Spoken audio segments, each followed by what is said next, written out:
شهد الله أنه لا إله إلا هو والملائكة وأولو العلم قائما بالقسط لا إله إلا هو العزيز الحكيم. السلام عليكم ورحمة الله وبركاته. إن الحمد لله نحمده ونستعينه ونستغفره ونعوذ بالله من شرور أنفسنا ومن سيئات أعمالنا. من يهده الله فلا مضل له ومن يضلل فلا هادي له. أشهد أن لا إله إلا الله وحده لا شريك له وأشهد أن محمدا عبده ورسوله. يا أيها الذين آمنوا اتقوا الله حق تقاته ولا تموتن إلا وأنتم مسلمون. وبعد فإن أصدق الحديث كتاب الله وخير الهدي هدي محمد صلى الله عليه وسلم وشر الأمور محدثاتها وكل محدثة بدعة وكل بدعة ضلالة. ربي زدني علما ربي زدني علما. اللهم علمني وفقهني وفهمني. رب اشرح لي صدري ويسر لي أمري. سبحانك لا علم لنا إلا ما علمتنا إنك أنت العليم الحكيم. اللهم علمني القرآن العظيم والحديث الشريف ومعانيهما وحكمهما ومواعظهما ونصائحهما وعلمني القول البليغ واللسان الفصيح والحكم الرشيد والعلم المفيد. اللهم اغفر لي ولوالدي ولجميع مشايخي ولجميع العلماء المسلمين من المفسرين والمحدثين والفقهاء وغيرهم من الذين خدموا دينك ونصروه ونشروه ودعوا إليه وجاهدوا في سبيلك بأموالهم وأنفسهم. الحمد لله. கண்ணியத்திற்கும் மதிப்பிற்கும் உரிய சகோதரர்களே, பெரியோர்களே, இந்த நிகழ்ச்சிக்கு வருகை தந்திருக்கும் உங்கள் அனைவரையும் உங்களுக்காக அல்லாஹ்விடத்தில் துஆ செய்தவனாக வரவேற்கிறேன். அல்லாஹ் சுப்ஹானஹு வ தஆலா உங்களுடைய வருகையை ஏற்றுக்கொள்வானாக. அல்லாஹ் உங்களுக்கு பரக்கத் செய்வானாக. உங்களுடைய குடும்பத்தில், செல்வத்தில், உடல் ஆரோக்கியத்தில், உங்களுடைய நல்ல ஹலாலான தேவைகளில் அல்லாஹு தஆலா அவருடைய அருள் வளங்களை பொழிவானாக. நீங்கள் விரும்பியதை அல்லாஹு தஆலா கொடுப்பானாக. நீங்கள் பயப்படக்கூடிய தீங்குகளிலிருந்து அல்லாஹு தஆலா உங்களை பாதுகாப்பானாக. நீங்கள் அவனிடத்தில் கேட்க தவறிவிட்ட நன்மைகளையும் அல்லாஹு தஆலா உங்களுக்கு இம்மையிலும் மறுமையிலும் தந்தருள்வானாக. ஆமீன். உங்களுக்கு, உங்களுடைய குடும்பத்தார்களுக்கு, சந்ததிகளுக்கு அல்லாஹு தஆலா அவனுடைய நன்மைகள் நிறைந்த செல்வத்தை, அவனுடைய நற்பாக்கியங்கள் நிறைந்த செல்வத்தை தந்தருள்வானாக. அல்லாஹு தஆலா முஸ்லிம்களுடைய ஒவ்வொருவருக்கும் அவர்களுடைய ஹலாலான தேவைகளை நிறைவேற்றி தருவானாக. ஆமீன். அன்பிற்குரிய பெரியோர்களே, நம்முடைய நேசத்திற்குரிய சகோதரர்கள் ஹியூமன் கைடன்ஸ் வெல்ஃபேர் சென்டர், நான் ரொம்ப செல்லமாக அவங்கள WWWன்னு சொல்லுவேன், HGWC, எனக்கு சுருக்கமாக WWC அப்படின்னு சொல்லிப்பேன். அல்ஹம்துலில்லாஹ். அதாவது இவங்களோட ஏறக்குறைய இவங்க ஆரம்பித்த அன்னையிலேருந்தே நம்ம இவங்களோட பழகிட்டு இருக்கிறோம். அதுக்கு முன்னாடி அஹ்ல ஹதீஸுங்கிற அந்த ஜமாத்தோட இவங்களுடைய பணிகள் இருந்துச்சு. அதுக்கப்புறம் சமூக பணிகளை ரொம்ப ஆழமாகவும் விசாலமாகவும் பல இடங்களுக்கு போய் செய்ய வேண்டும் என்பதற்காக அந்த அஹ்ல ஹதீஸ் என்ற அந்த ஜமாத்துடைய பார்வையில், அதனுடைய உலமாக்களுடைய பார்வையில் இவங்க இந்த வெல்ஃபேர் சென்டர் சொசைட்டி முழுக்க முழுக்க நம்முடைய சமுதாய மக்களுக்கு போய் பணிகள் சேரணும். பல வகையில் இப்போ உங்களுக்கு அந்த ப்ரெசன்டேஷனில் சொல்லியிருப்பாங்க. ஸோ அல்ஹம்துலில்லாஹ் நிறைய நிகழ்ச்சிகள் நடத்துனாங்க. பொது மேடைகள், மார்க்க நிகழ்ச்சிகள், நிறைய விழிப்புணர்வுகள். அது தொடர்ந்து நான் பார்த்த வரையில் எப்போதெல்லாம் தமிழ்நாட்டிலையும் சரி, அதே போல் பக்கத்து மாநிலங்கள்லேயும் சரி பெரிய பெரிய பாதிப்புகள் ஏற்பட்டுச்சோ, அல்ஹம்துலில்லாஹ் ஒரு பெரிய அளவில் சமூக பணிகள் செய்தாங்க. ஒரு சொல்லப்போனால் மிகைப்படுத்தாமல் இருக்கும் என்று நினைக்கிறேன். அல்லாஹ் மிக அறிஞ்சவன். ஒரு அரசாங்கம் செய்யக்கூடிய அளவுக்கு கூட சொல்லலாம். ஒரு அரசாங்கத்துடைய ஒரு துறை எடுத்து செஞ்சால் அந்த பணிகளை எந்த அளவுக்கு விசாலமாக அதிகமான மக்களுக்கு கொண்டு போய் சேர்க்க முடியுமோ அந்த அளவுக்கு அல்ஹம்துலில்லாஹ் கொண்டு போய் சேர்த்தார்கள். பல இடங்களில் அரசாங்கத்தால் கட்டாயமாக பணியமர்த்தப்பட்டவர்கள் கூட போக பயப்படக்கூடிய இடங்களெல்லாம் கழுத்து வரைக்கும் தண்ணியில் நெஞ்சு வரைக்கும் தண்ணியில் நீஞ்சி போய் சாப்பாடு கொடுத்தது. கொரோனா காலங்களில் எல்லாரும் பயந்து வீட்டில் ஒளிஞ்சு கொண்டிருந்த போது வீடு வீடாக தேடி போய் சாப்பாடு கொடுத்தது. எல்லாம் நிறைய முஸ்லீம்கள் இயக்கங்கள் செஞ்சாங்க. அதில் இவங்க சென்னையில் ரொம்ப குறிப்பிட்ட அளவுக்கு நம்ம சொல்ல வேண்டியது இருக்குது. அல்ஹம்துலில்லாஹ். ஹைர். இப்போ இன்ஷா அல்லாஹ் நான் உங்களோட என்ன விஷயங்களை பகிர்ந்து கொள்ள ஆசைப்படுகிறேன் என்றால், முதல்ல நமக்கு அல்லாஹ்வுடைய பாதையில் செலவழிக்கிறத பற்றி ஒரு ஞானம் வர வேண்டும். பொதுவாகவே அல்ஹம்துலில்லாஹ் எல்லாருமே தர்ம சிந்தனை உள்ளவங்க தான். அல்ஹம்துலில்லாஹ், அதில் மாற்று கருத்து கிடையாது. அல்லாஹ்வுடைய கிருபையில் அப்படி நீங்களெல்லாம் அந்த தர்ம சிந்தனையில் இருக்கின்ற காரணத்தினால தான் இவ்வளவு மஸ்ஜிதுகள் இன்று இயங்கி கொண்டிருக்கின்றன, மர்கஸுகள் இயங்கி கொண்டிருக்கின்றன, மதரசாக்கள் இயங்கி கொண்டிருக்கின்றன. நம்ம என்ன ஒரு பெரிய இஸ்லாமிய நாட்டிலையா வாழ்கிறோம்? நமக்கு என்ன பெரிய வக்ஃபு, அதாவது நீங்கள் சவுதி அரேபியா அரபு நாடுகள் போனால் அங்கே ஹைஅத்துல் அவுகாஃப்னு இருக்கும். அந்த அவுகாஃப்லேருந்து மஸ்ஜிதுகளுக்கு, இமாம்களுக்கு, ஹாஃபிதுகளுக்குன்னு சம்பளம் போய்கிட்டே இருக்கும்.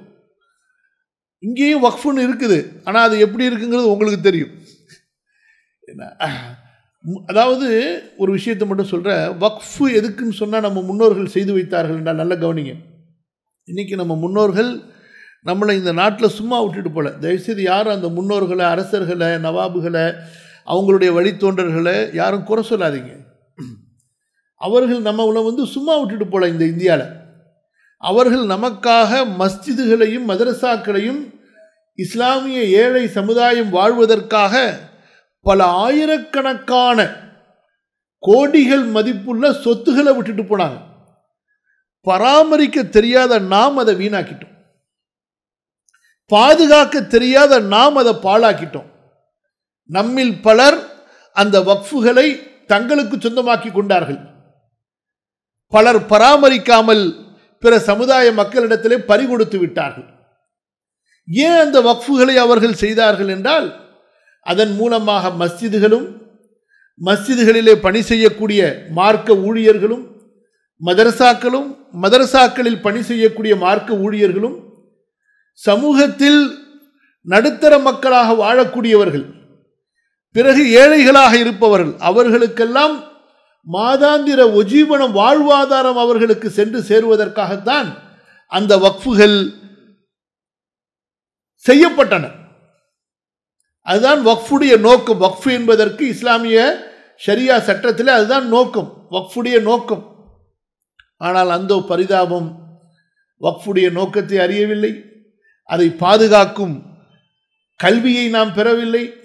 நம்மிலே படித்தவர்கள் உடனே வேலை வாய்ப்பை தேடி சென்றார்கள். நம்முடைய செல்வந்தர்கள் இல்லா மாஷா அல்லா, அவர்களுடைய குடும்பம் அவர்களுடைய செல்வத்தை பெருக்குவது, இப்படியாக சென்று விட்டார்கள். சமுதாயமாக சமுதாயத்தை பாதுகாப்பது என்ற பணியில் நம்மில் மிக குறைவான சதவீதம் தான் ஈடுபட்டிருக்கின்றார்கள். அல்லாஹ் நமக்கு அதற்குரிய நல்ல அறிவை தருவானாக. நம்மை போன்று ஒரு சமூகம் இங்கே வாழ்கிறார்கள், நம்மை விட குறைவான எண்ணிக்கையில், நம்மை விட குறைவான எண்ணிக்கையில் கிறிஸ்துவ சமுதாயம். வெறும் 300 ஆண்டுகள் அல்லது 250 ஆண்டுகள் ஆட்சி செய்த ஆங்கிலேயர்கள் அவர்களுக்கும் வக்ஃபு சொத்தை விட்டு சென்றார்கள். அவர்கள் பாதுகாத்தார்கள், பராமரித்தார்கள், வளர்த்தார்கள். தங்களுடைய சமுதாயத்தை அவர்கள் ஒரு நிலையில் கொண்டு வந்து நிறுத்திவிட்டார்கள். நாம் 950 ஆண்டுகள் இங்கே வாழ்ந்து அவர்களை விட அதிகமான வக்ஃபு சொத்துகள் நம்மிடத்தில் இருக்கின்றன.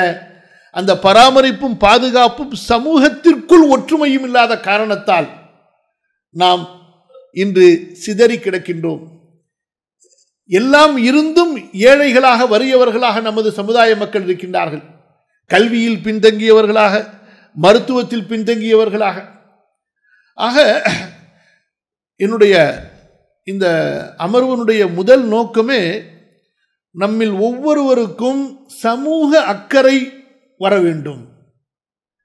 என்னால் எனது உம்மத்துக்கு நான் என்ன செய்வேன், என்னால் என்னுடைய உம்மத்திற்கு ஏதாவது நான் செய்ய வேண்டும்.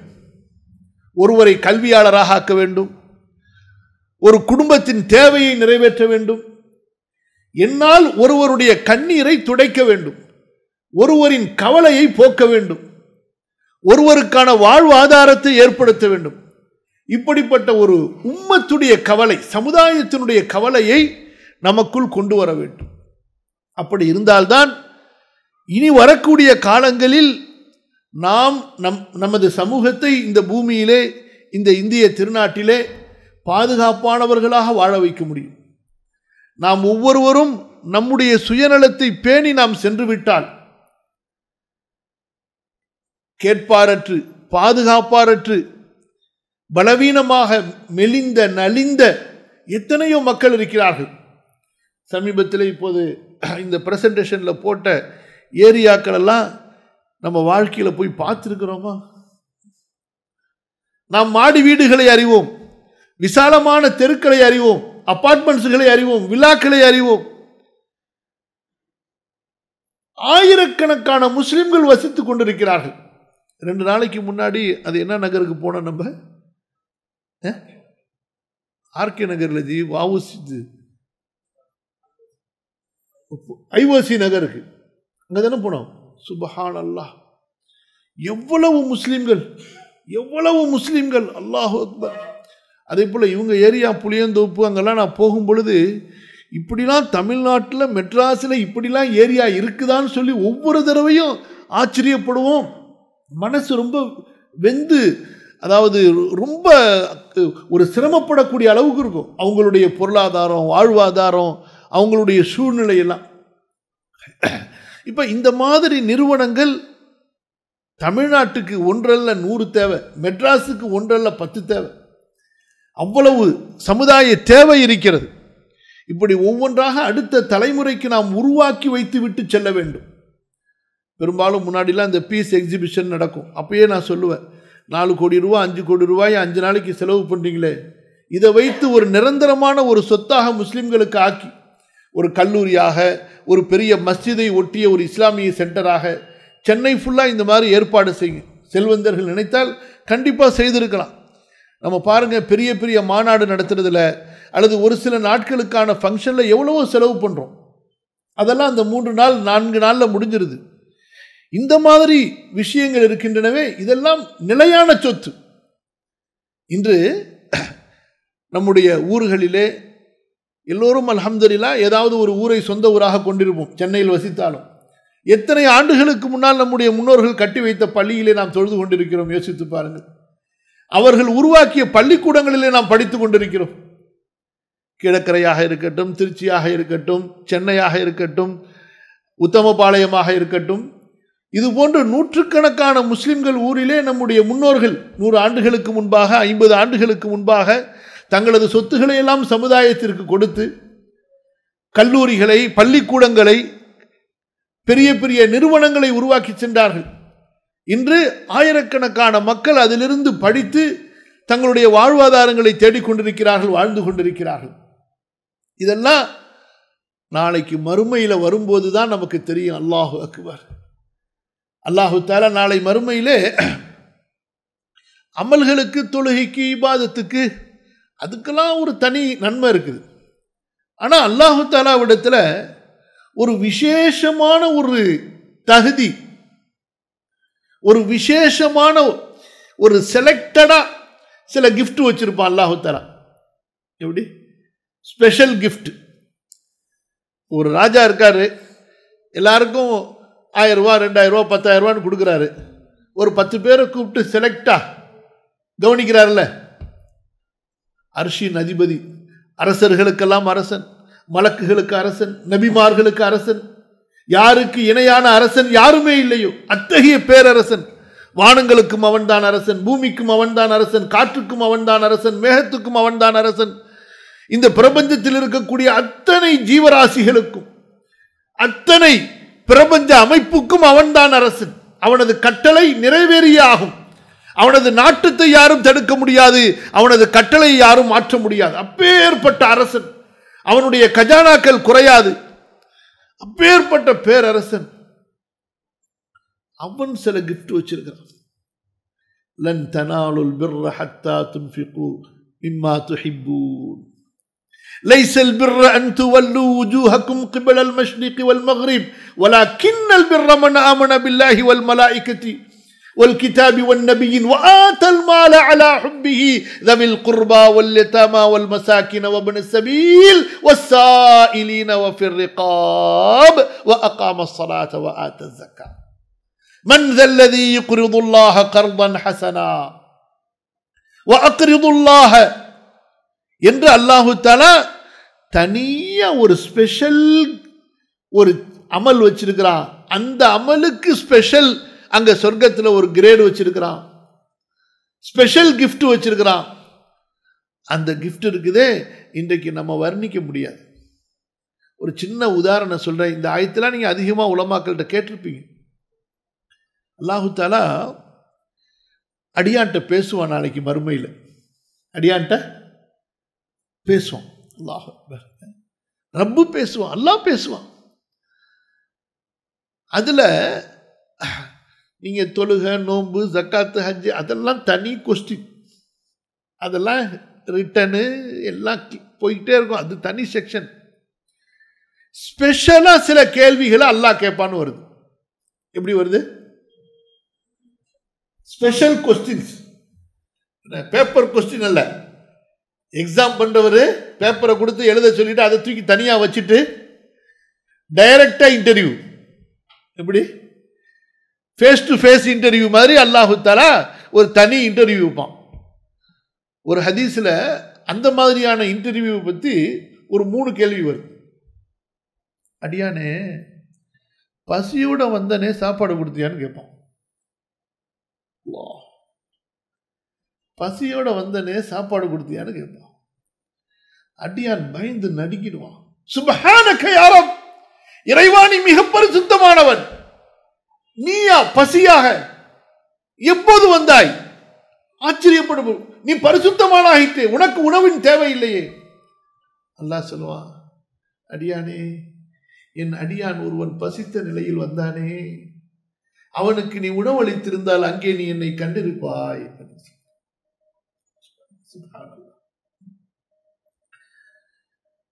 அல்லாஹ் கேட்பான் இன்னொரு அடியான்ட்ட, அடியானே ஆடை இல்லாமல் வந்தேனே, ஆடை இல்லை அரைக்குற ஆடையோட, இந்த பஞ்சத்தில் அடிப்பட்டவங்க இருப்பாங்கல்ல, எனக்கு ஆடை கொடுக்கவில்லையே, ஆடை கேட்டேனே. இறைவா பரிசுத்தமானே, உனக்கா அந்த தேவை? சுப்ஹானல்லாஹ். அல்லாஹ் சொல்ற, என்னுடைய ஒரு அடியான் இந்த நிலையில் வந்தானே, அவனுக்கு நீ ஆடை அணிவித்திருந்தால் அங்கே நீ என்னை கண்டிருப்பாய் அப்படின்னு.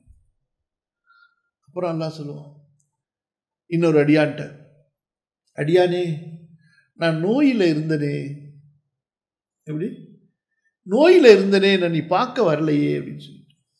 எப்படி அடியான் துடிச்சுடிச்சு போய் சுப்ஹானல்லாஹ், அல்லாஹ் நீ பரிசுத்தவானாயிற்றே, இந்த குறைகளில் இருந்து நீ தூயவனாயிற்றே, உனக்கா? அல்லாஹ் சொல்லுவான், என்னுடைய இன்ன அடியான் நோயில் இருந்தான், நீ அவன் அங்க சந்திக்க போயிருந்தீனா, நல விசாரிக்க போயிருந்தால் அங்கே நீ என்னை கண்டிருப்பாயேன்னு சொல்லிட்டு.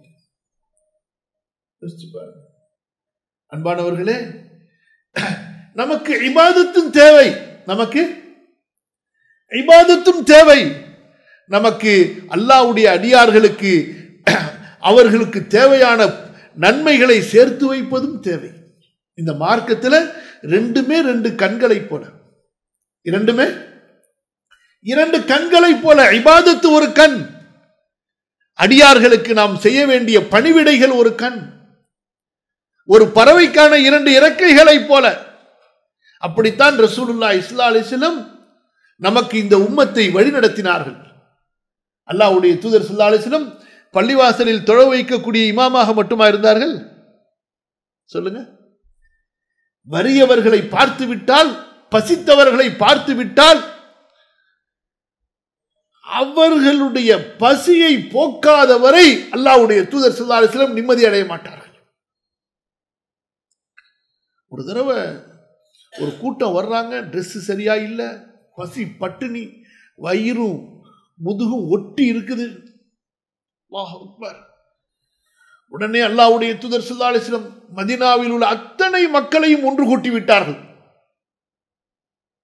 மதீனால மஸ்ஜித் நபவி அல்லாம 7-8 பள்ளிவாசல் இருந்தது, சின்ன சின்ன பள்ளிவாசல். எல்லாரும் இங்க வாங்கன்னு அழைச்சிட்டாங்க. ரசூல் ஸல்லல்லாஹு அலைஹி வஸல்லம் எல்லாரும் வந்தாங்க. அல்லாஹ்வுடைய தூதர் ஸல்லல்லாஹு அலைஹி வஸல்லம் முகம் சிவந்திருந்தார்கள். நமது சமூகத்தில் ஒரு கூட்டம் இப்படி ஆடை இல்லாமல் பட்டினியிலே இவ்வளவு பஞ்சத்திலே இருக்கிறார்களே. சதகாவை குறித்து ரசூல் ஸல்லல்லாஹு அலைஹி வஸல்லம் மக்களுக்கு ஆர்வமூட்டினார்கள். சொன்னார்கள், இத்தகுன்னார் வலவு பிஷக்கி தம்ரா. கடைசியாக சொல்லும்போது, நரக நெருப்பை பயந்து கொள்ளுங்கள், பேரித்தம் பழத்தின் பகுதியை தர்மம் செய்தாவது. ஒரு பேரிச்சம்பழம் உங்கள்கிட்ட இருக்குது சாப்பிட்றதுக்கு, அதுதான் உங்கள்கிட்ட இருக்கு, அதுல பாதியை பீத்து கொடுத்து நீங்கள் நரகத்திலிருந்து உங்களை பாதுகாத்துக் கொள்ளுங்கள். இந்த வார்த்தையை கேட்டுட்டு மதீனாவுடைய அன்சாரிகள் எல்லாரும் கலைந்து வீட்டுக்கு சென்றார்கள். சிறிது நேரத்திலே திரும்ப வந்தார்கள். மஸ்ஜித் நபவியினுடைய அந்த முற்றம் தானியங்களாலும் ஆடைகளாலும் குவிந்தன. அல்லாஹ்வின் தூதர் ஸல்லல்லாஹு அலைஹி வஸல்லம் வந்த அந்த மக்களுக்கு பங்கு வைத்து எடுத்து செல்லும்படி சொன்னார்கள். இதுதான் சமூகம். இப்படிப்பட்ட ஒரு சமூக அக்கறை கொண்ட சமூக உறுப்பினர்களைத்தான் அல்லாஹ்வுடைய தூதர் ஸல்லல்லாஹு அலைஹி வஸல்லம் உருவாக்கி விட்டு சென்றார்கள். இந்த சமூகத்தில் யாரும் பசித்திருக்க கூடாது.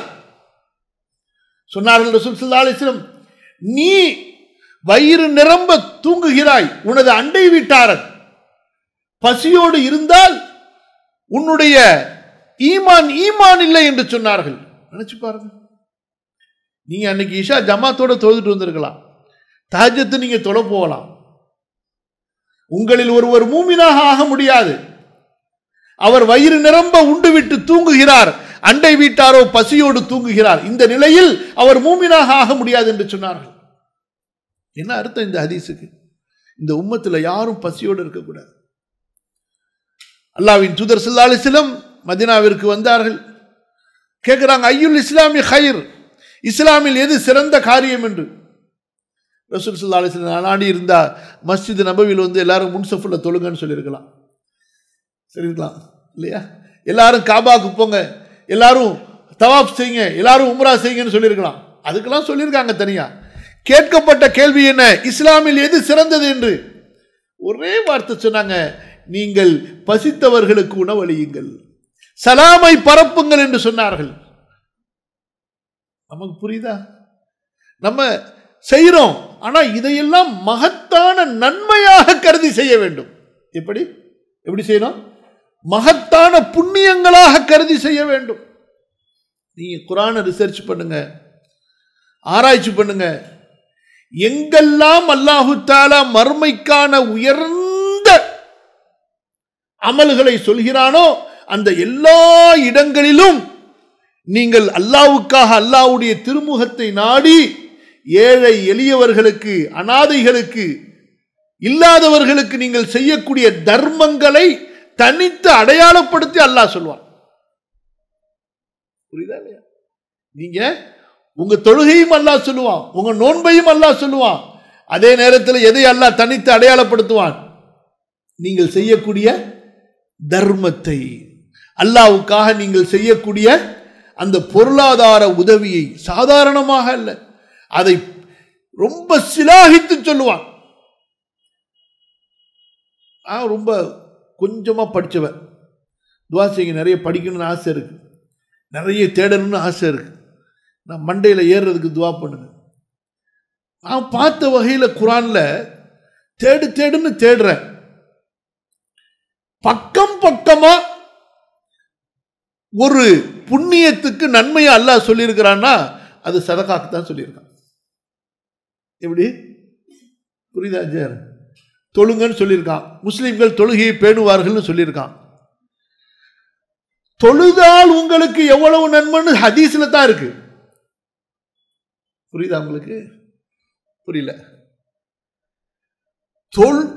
நீங்க தர்மம் செஞ்சா என்ன நன்மைங்கிறது குர்ஆன்லயே இருக்கு, எவ்வளவு நன்மைங்கிறது குர்ஆன்லயே இருக்கு. உதாரணம் சொல்லி புரிய வைக்கிறான். பெருப்பட்ட ரப்பு பாருங்க, அல்லாஹ் அக்பர். அவன் நாடி இருந்தாரே எல்லாம் எனக்கு செய்யுங்கடா போதும் அப்படின்னு இருக்கலாம். நமக்கு அவனுக்கு செய்யறதுக்கு 5 நேர தொழுகையை கடமையாக்கணும். எவ்வளவு நேரம்? 5 நேர தொழுகைய. அதுக்கு பிறகு எல்லாம் உன் சமுதாயத்துக்கு செய்யிட்டான். சமுதாயத்துக்கு செய், உன் மக்களுக்கு செய். யஸ்அலூனக மாதா யுன்ஃபிகூன். நபியே தர்மத்தை பற்றி கேட்கிறார்கள். 2 இடத்துல அல்லாஹ் சொல்றான், எதை தர்மம் செய்ய வேண்டும் என்று கேட்கிறார்கள். நபியே என்ன சொல்றது? அவங்களுக்கு மிஞ்சினதெல்லாம் கொடுத்துட சொல்லுங்க. குலில் ஆஃப், குலில் உங்க தேவைக்கு வைத்துக் கொண்டு மிஞ்சினதெல்லாம் கொடுத்துருங்கன்னு சொல்லி. அல்லாஹ் அக்பர். அல்லாஹ்வுடைய அடியார்கள்ல தர்மம் செய்யறவங்க பல வகையா இருக்கிறாங்க. அதுல ரொம்ப அடிப்படைய ஒரு அளவு அல்லாஹ்வே நிர்ணயிச்சிட்டான். அதுக்கு மேல நீ கஞ்சனா ஆயிடக்கூடாது. அது என்ன? 2.5% ஜக்காத். அதை கண்டிப்பா நீனு கொடுத்துதான் ஆகணும். அதுக்கு மேல நீ கொடுத்துக்கிட்டே இருக்கு. எவ்வளவு முடியுமோ கொடு. 10ல் 1 கொடுக்குறியா, 5ல் 1 கொடுக்குறியா, 4ல் 1 கொடுக்குறியா, 3ல் 1 கொடுக்குறியா, அதுக்கு தகுந்த மாதிரி உனக்கு சொர்க்கத்தில் ரெடி ஆகிட்டே இருக்கும். அபூபக்கர் என்ன செய்தாரு ரலியல்லாஹு அன்ஹு? மொத்தமா கொடுத்துட்டார், எதையுமே மிச்சம் வச்சுக்கல. உமர் என்ன செய்தார்கள் ரலியல்லாஹு அன்ஹு? பாதிய பிள்ளைங்களுக்கு கொடுத்தாங்க, பாதிய அல்லாஹ்வுக்கு ரசூலுக்கு கொடுத்துட்டாங்க. அலி ரலியல்லாஹு அன்ஹு என்ன செஞ்சாங்க? எதையுமே வச்சுக்கல. வாழ்நாளெல்லாம் ஃபக்கீர். யாரு?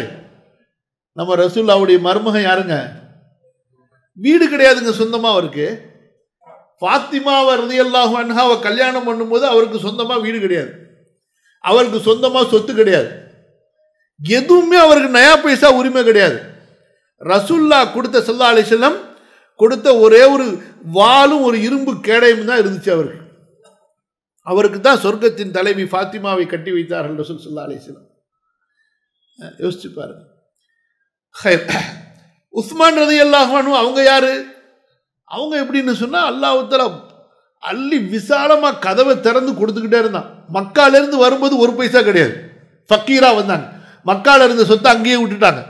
அதே போலதான் அப்துல் ரஹ்மான் இங்க வந்து வியாபாரம் செஞ்சாங்க, தொழில் செஞ்சாங்க, கொடுத்துக்கிட்டே அல்லாஹ் கொடுத்துக்கிட்டே இருந்தான். அல்லாஹ் கொடுக்கிற அப்படியே திரும்ப கொடுத்துக்கிட்டே இருப்பாங்க. இப்ப இங்க நம்பிக்கையில தான் இருக்கு. என்ன நம்பிக்கை ரசூல் ஸல்லல்லாஹு அலைஹி வஸல்லம் வளர்த்தார்கள்? நீ கொடுக்க கொடுக்க அல்லாஹ் கொடுப்பான், நீ கொடுக்க கொடுக்க அல்லாஹ் கொடுப்பான். துன்யாலையும் அல்லாஹ் பரக்கத் செய்வான், ஆகிரத்திலையும் அல்லாஹ் பரக்கத் செய்வான். இங்கேயும் உனக்கு உண்டு, அங்கேயும் உனக்கு உண்டு. ரசூல் ஸல்லல்லாஹு அலைஹி வஸல்லம் உள்ளத்துல பதிய வச்சாங்க, அல்லாஹ்வும் பதிய வைத்தான். வமா அன்ஃபக்து மின் ஷைஇன் ஃபஹுவ யுக்லிஃபு. நீங்கள் எதையெல்லாம் தர்மம் செய்வீர்களோ அதற்கு பிரதிபலனை அல்லாஹ் உங்களுக்கு ஏற்படுத்துவான். யாருடைய வாக்கு இது? ரப்புடைய வாக்குங்க. இப்ப நம்மள்ட்ட இருக்குது, செல்வம் இருக்குது, இது யார் கொடுத்தது? யார் கொடுத்தது? அல்லாஹ் கொடுத்தது, ரப்பு கொடுத்தது. அது நம்முடைய தாய் தந்தையிடமிருந்து வராசத்தாக வந்திருந்தாலும் சரி, நாம் படித்து சம்பாதித்திருந்தாலும் சரி, யார் கொடுத்தது? நம்ம ரப்பு கொடுத்தது. அல்லாஹு தஆலா ஒருவரை செல்வந்தர் ஆக்குகிறான், ஒருவரை ஏழையாக்குகிறான். யப்சுத்துர் ரிஸ்க லிமன் யஷாஉ வ யக்திர். நாடியவர்களுக்கு வாழ்வாதாரத்தை விசாலமாக்கி கொடுக்கின்றான், நாடியவர்களுக்கு சுருக்கி கொடுக்கின்றான்.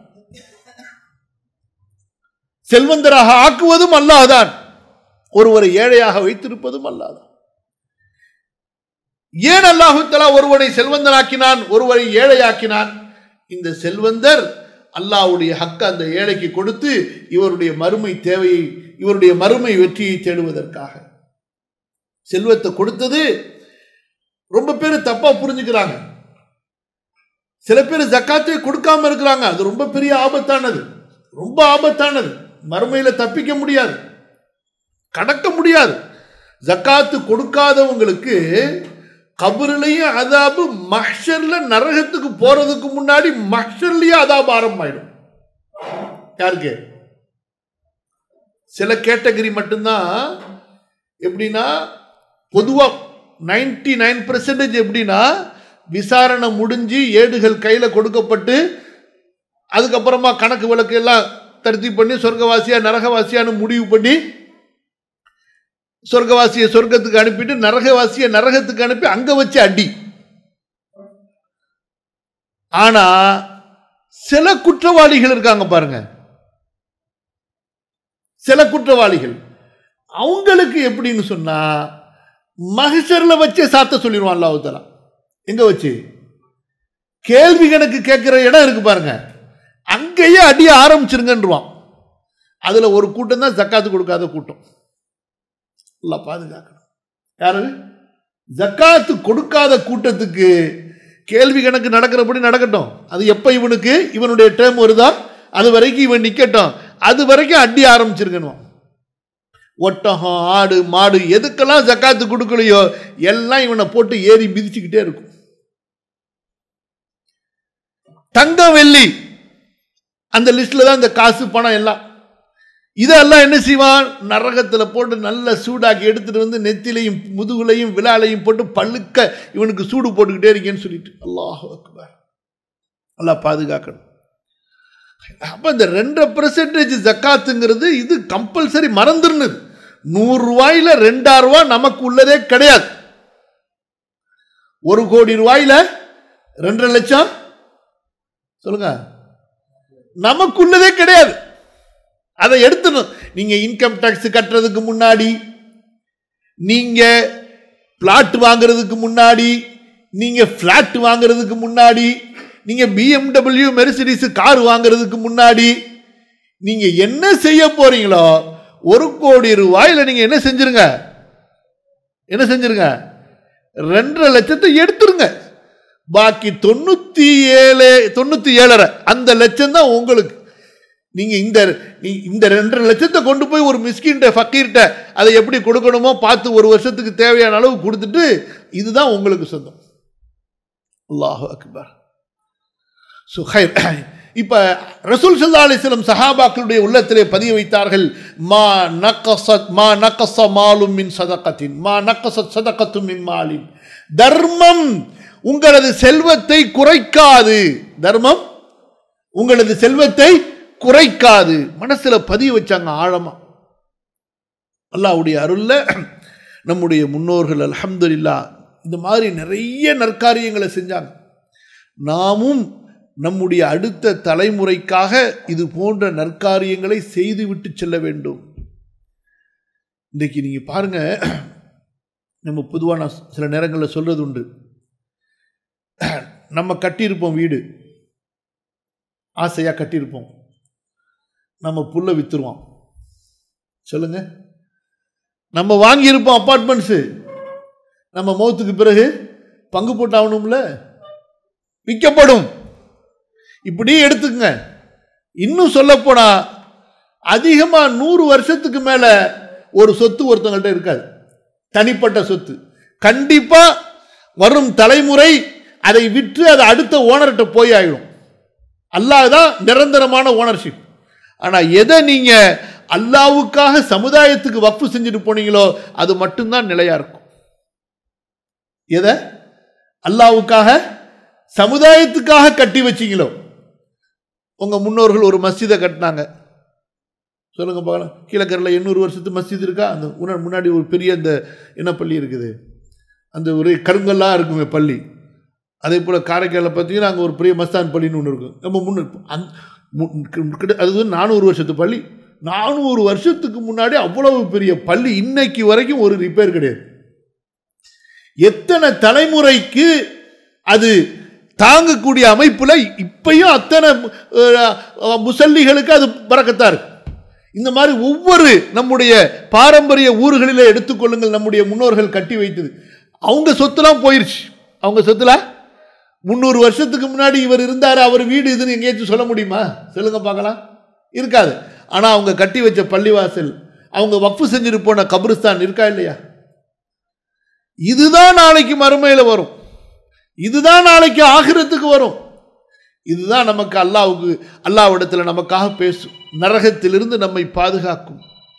நம்முடைய தொழுகைகள் பலவீனமாக இருக்கும்போது, நம்முடைய நோன்புகள் பலவீனமாக இருக்கும்போது, நம்முடைய ஹஜ் உம்ராக்கள் பலவீனமாக இருக்கும்போது, இன்னும் எத்தனையோ ஃபர்லான கடமைகள் நம்மிடத்திலே பலவீனமாக குறை உள்ளதாக இருக்கும் பொழுது, இந்த தர்மங்களை கொண்டு அல்லாஹு தஆலா அனைத்து நன்மைகள் இருக்கக்கூடிய குறைகளை எல்லாம் நிறைவு செய்து அல்லாஹு தஆலா சொர்க்கத்திற்கு நம்மை அனுப்புவான். இந்த தர்மத்தின் மூலமாக, சதக்காவின் மூலமாக.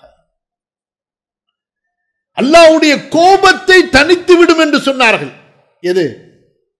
சதக்கா. அல்லாஹ்வுடைய கோபத்தை தணித்து விடும், அல்லாஹ்வுடைய தண்டனையை தடுத்து விடும் என்று சொன்னார்கள். வஸ்ஸதகத்து புர்ஹான். நாளைக்கு மறுமையில நம்முடைய ஈமானுக்கான ப்ரூஃப் இந்த சதக்கா. அல்லாஹ் சுப்ஹானஹு வ தஆலா அப்பேற்பட்ட ஒரு மகத்தான ஒரு அமலை இஸ்லாமிய மார்க்கத்தில் இதனுடைய 5 அடிப்படை ருக்குன் கட்டாய அம்சங்களில் ஒன்றாகவும் ஆக்கிவிட்டான். அது போக அது மட்டும் உனக்கு போதாது, இன்னும் உபரியாக தேடிக்கொள் சதக்காவின் மூலமாக, சதக்கா ஜாரியாவின் மூலமாக என்று அல்லாஹு தஆலா நமக்கு ஆர்வமும் ஊட்டிவிட்டான். அல்லாஹ்வுடைய தூதர் ஸல்லல்லாஹு அலைஹி வஸல்லம் சொன்னார்கள், ஒரு மனிதன் இறந்து விட்டால் அவனுடைய எல்லா அமல்களும் அவனுக்கு நின்றுவிடும். எல்லா அமல்களும் அவனுக்கு நின்றுவிடும். இதா மாத்தபுனு ஆதம் இன்கதஅ அன்ஹு அமலுஹு. அவனுடைய அமல்கள் எல்லாம் நின்றுவிடும். இல்லா மின் சலாசின், 3 தவிர. ஒன்று என்ன? அவன் கற்று பிறருக்கு கற்றுக் கொடுத்து சென்றிருக்கக்கூடிய கல்வி. இரண்டாவது என்ன? அவன் பெற்ற குழந்தைகள் அவனுக்காக துஆ செய்து கொண்டிருப்பது. மூன்றாவது, அவன் நிலையாக விட்டு சென்ற தொடர் தர்மம். நீங்க ஒரு பெரிய ஆஸ்பத்திரியை தான் கட்டியிருக்கணும்னு அவசியம் இல்லை. அந்த ஆஸ்பத்திரி கட்டுறதுக்கு ஒரு 100 ரூபா கொடுத்திருந்தா கூட அது உங்களுக்கு சதக்கா ஜாரியா. நீங்கள் பெரிய உயர்ந்த மனாராக்களை உடைய பெரிய மஸ்ஜிதை நீங்கள் தான் முழுமையாக கட்டியிருக்க வேண்டும் என்ற அவசியம் இல்லை. அதிலே ஒரு செங்கல் நீங்கள் வாங்கி கொடுத்திருந்தாலும் அதுக்கும் உங்களுக்கு அல்லாஹ்விடத்திலே சதக்கா ஜாரியா இருக்கிறது. நீங்கள் உங்களது ஊரிலே வழிப்போக்கர்களுக்கு, ஏழைகளுக்கு, இல்லாதவர்களுக்கு தண்ணீர் வசதி ஒரு அடிப்பைப்பு வைத்து கொடுத்திருந்தீர்கள், அது உங்களுக்கு சதக்கா ஜாரியா. ஒரு மரத்தை நட்டிருந்தீர்கள், நிழல் தரக்கூடிய மரத்தை, பழம் தரக்கூடிய மரத்தை பொதுமக்கள் பயன்படுத்திக் கொள்வதற்காக, அது உங்களுக்கு சதக்கா ஜாரியா. நீங்கள் ஒரு குர்ஆனை வாங்கி அதை ஒரு மஸ்ஜிதில் வைத்தீர்கள், அல்லது ஒரு மதரசாவிற்கு கொடுத்தீர்கள், அல்லது ஒரு வீட்டுக்கு கொடுத்தீர்கள், அந்த குர்ஆனை அவர்கள் ஓதுகிறார்கள், அது உங்களுக்கு சதக்கா ஜாரியா. இப்படி அல்லாஹ்வுடைய தூதர் ஸல்லல்லாஹு அலைஹி வஸல்லம் தொடர் தர்மங்களை வலியுறுத்தினார்கள். தொடர் தர்மங்களை வலியுறுத்தினார்கள். இஸ்லாமிய மார்க்கத்தில் ஒரு முக்கியமான கான்செப்ட் இருக்கு. இஸ்லாமிய மார்க்கத்தில் ஒரு முக்கியமான கான்செப்ட் இருக்கு. நம்ம ரொம்ப பேருக்கு அது தெரியாது, தெரிஞ்சாலும் செய்யறதில்லை.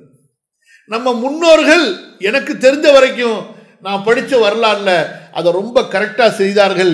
இஸ்லாம் பாதுகாக்கப்பட்டது, உம்மத்து பாதுகாக்கப்பட்டது. சொல்லுங்க பார்க்கலாம், யாருடைய அதாவது சிந்தனைக்கு வருது அது என்ன கான்செப்ட்னு சொல்லி?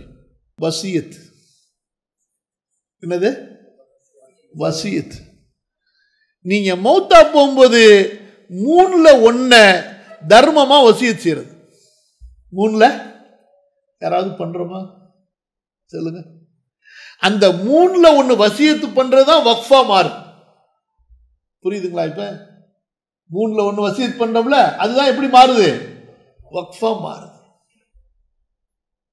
ஏங்க கொஞ்சம் சிந்திச்சு பாருங்க. நீங்க உங்க பிள்ளைக்கு ஒரு 10 லட்சம், 20 லட்சம், 30 லட்சம், 1 கோடி, 2 கோடி, 3 கோடி உங்க பிள்ளைக்கு விட்டுட்டு போறீங்க. அது அசையா சொத்தாவோ அல்லது ரொக்கமாவோ. ஏங்க அந்த 1 கோடியிலிருந்து ஒரு 10 லட்சம் ரூபாயை உங்களோட கபருக்கு கொண்டு போங்களேன். கேஷா இல்ல, கொண்டு போக முடியுமா? கேஷா வைக்க சொல்ல முடியுமா? பேக் பண்ணி நல்லா சீல் பண்ணி அந்த 10 லட்சம் ரூபாய வசியத் பண்ணிட்டு போயிடுது. இந்த வசியத்து ஒரு பெரிய லிஸ்ட் இருக்கு, யார் யாருக்கு பண்ணலாம். இப்ப உங்க தந்தை மட்டும் உங்களை வளர்த்திருக்க மாட்டாரு, உங்க செச்சாவும் உங்களுடைய வளர்ப்புல உங்களுக்கு உதவி செஞ்சிருப்பாங்க. ஆனா அவங்களுக்கு சொத்து கிடைக்காது. தந்தை இருக்கும்போதோ பிள்ளைகள் இருக்கும்போதோ அவருக்கு கொஞ்சம் கொடுங்களேன். உங்க தாய் மாமா சின்ன பிள்ளையில உங்களை தூக்கி தூக்கி வளர்த்திருப்பாங்க. உங்களுடைய அம்மாவுடைய தங்கச்சி, உங்க அம்மாவுடைய அக்கா, நம்முடைய சாச்சிமார்களுடைய நம்முடைய அண்ணன் அக்காக்கள் நம்மளெல்லாம் சின்ன பிள்ளையில தூக்கி வளர்த்துருப்பாங்க, நமக்காக கஷ்டப்பட்டிருப்பாங்க இல்லையா? அவர்கள் எத்தனையோ பேர் ஏழைகளா தேவை உள்ளவங்களா இருப்பாங்க. நீங்க பெரிய செல்வந்தரா இருப்பீங்க, நீங்க மூத்தா போவீங்க, அவ்வளவு பெரிய சொத்தை விட்டுட்டு போவீங்க, உங்க ஒரு புள்ள 2 புள்ள அனுபவிப்பான், அவங்க எல்லாம் அப்படியே சும்மா கிடப்பாங்க, கிடைக்காதான்னு ஏங்கிட்டு. ஏன் அவங்களுக்கு ஒரு 10 லட்சம் ரூபாய் வசியத்து போட்டு போங்க, 1 கோடியிலிருந்து, அது உங்களுக்கு பின்னாடி வந்துகிட்டே இருக்கும். அதான் வசியத். ஒரு 10 லட்சம் ரூபாய இந்த மஸ்ஜிதுக்கு சதக்கா, ஒரு 10 லட்சம் ரூபாய ஒரு மதரசாவுக்கு சதக்கா, இதான் வசியத். அல்லாஹ் சொல்றான், டேய் சொத்தை பங்கு வைக்கும் போது முதல்ல கடனை கொடுத்துட்டு பங்கு வை. செய்யறதே கிடையாது. சொத்தை பங்கு வைக்கும் போது இறந்து போனவர் செஞ்ச வசியத்தை நிறைவேற்றிட்டு சொத்தை பங்கு வை. அல்லாஹு தஆலா 3 இடத்துல சொத்தை பங்கு வைக்கிறத சொல்றான். 4வது அத்தியாயத்துல 11, 12, 13 3 வசனத்திலையும் சொத்தை பங்கு வைக்கிறதுக்கு முன்னாடி கடன் கொடுக்கப்பட்டே ஆக வேண்டும், வசியத்து நிறைவேற்றப்பட்டே ஆக வேண்டும், அதற்கு பிறகுதான் சொத்தை பங்கு வைக்கணுங்கிறான். அதுக்கு பிறகு இந்த வசியத்துல யாரும் விளையாடாதீங்கிறான். வசியத்துல யாரும் விளையாடாதீங்க, மாத்திராதீங்க, பெரிய பாவம், நரகத்துல தள்ளிடுவேங்கிறான் அல்லாஹ் தஆலா. அப்ப எவ்வளவு முக்கியமான இபாதத் இந்த வசியத். ஞாபகம் இருக்கா நமக்கு? யோசிச்சு பாருங்க. அல்லாஹ் தஆலா சில பேருக்கு செல்வமா கொடுத்திருக்கிறான், அல்ஹம்துலில்லாஹ்.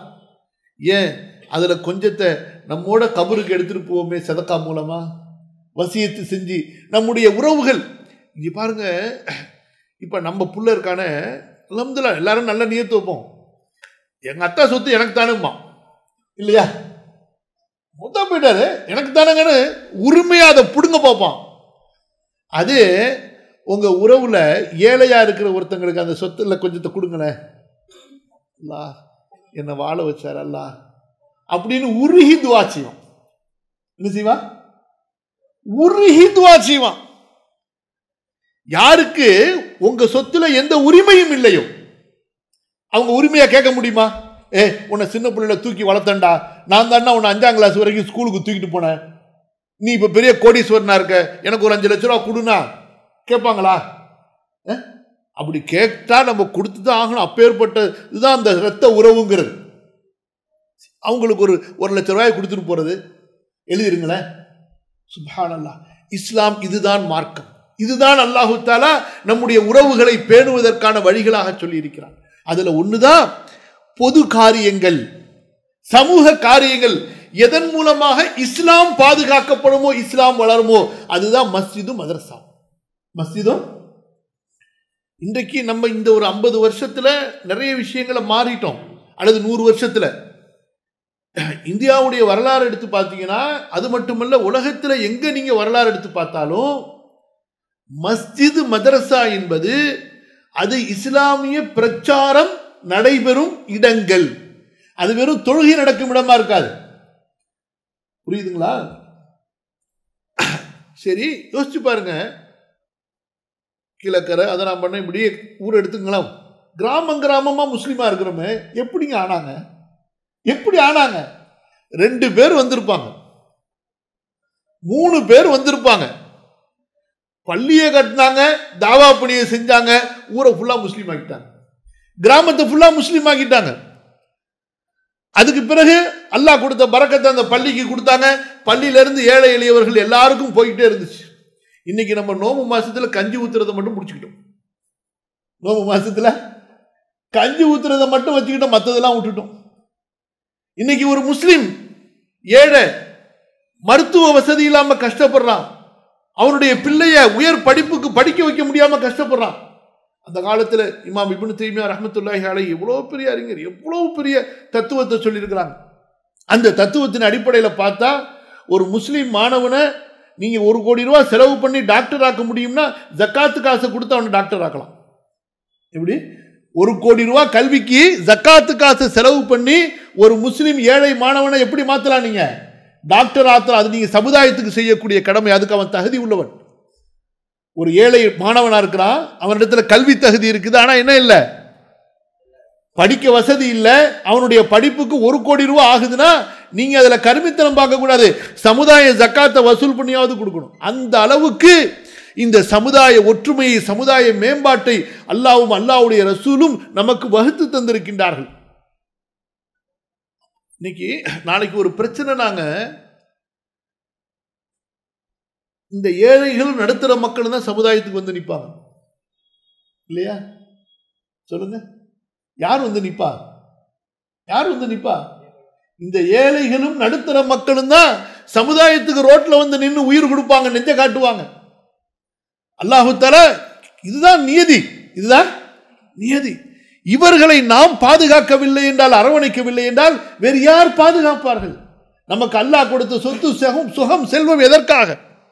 அதனால் அன்பிற்குரிய அல்லாஹ்வின் அடியார்கள், நிறைய குர்ஆனுடைய ஆயத்து ஹதீஸுகளை எடுத்துகிட்டு வந்த அல்ஹம்துலில்லாஹ் எல்லாருமே மாஷா அல்லாஹ் மார்க்கத்தை விளங்கினவங்க, நிறைய பயான்கள் கேட்குறவங்க. உங்களால் என்ன செய்ய முடியுமோ செய்யுங்க. இந்த சிந்தனையை எடுத்துக்கொள்ளுங்க, இந்த சிந்தனையை எடுத்துக்கொள்ளுங்க, இந்த தேவையை உணருங்க. இன்ஷா அல்லாஹ் இன்னும் நம்முடைய சகோதரர்கள் அடுத்து இந்த என்ன ஒரு இந்த உம்மா வெல்ஃபேர் ப்ராஜெக்ட் அது என்னங்கிறது இன்ஷா அல்லாஹ் உங்களுக்கு விளக்குவாங்க. உங்களுடைய உள்ளத்தில் என்ன மனசில் படுதோ அல்ஹம்துலில்லாஹ் மனமும் வந்து சந்தோஷமாக செய்யுங்க. முடிஞ்சா இப்போ செய்யுங்க, இல்லைன்னா வாக்கு கொடுத்துட்டு உங்களுடைய தொடர்புகளை அவங்களுக்கு கொடுத்துட்டு போங்க. உங்களுடைய உறவுகளில் உங்களால் முடிஞ்ச அளவுக்கு இதை பற்றி பேசுங்க. பேசி இன்ஷா அல்லாஹ் உங்களால் முடிஞ்சதை செய்யுங்க. எதை நீங்கள் செய்கிறீங்களோ இன்ஷா அல்லாஹ் وما تقدموا لأنفسكم من خير تجدوه عند الله هو خيرا وأعظم أجرا. எதை நீங்கள் அல்லாஹ்வுடைய பாதையில் முற்படுத்துகின்றீர்களோ நாளை மறுமையில் மிகச்சிறந்த நன்மையாகவும் மகத்தான கூலியாகவும் அல்லாஹ்விடத்திலே நீங்கள் பெற்றுக்கொள்வீர்கள். அல்லாஹ் சுப்ஹானஹு வ தஆலா உங்களுக்கும் எனக்கும் தொடர்ந்து அல்லாஹ்வுடைய பணிகளுக்கு, மார்க்க பணிகளுக்கு, சமூக பணிகளுக்கு வாரி வழங்குவதற்கு அருள் புரிவானாக. அதற்குண்டான விசாலமான உள்ளத்தை தந்தருள்வானாக. நம்முடைய செல்வத்தில் அல்லாஹ் பரக்கத் செய்வானாக. நாம் கொடுத்ததை விட சிறந்ததை அல்லாஹு தஆலா இம்மையிலும் மறுமையிலும் நமக்கு அருள்வானாக.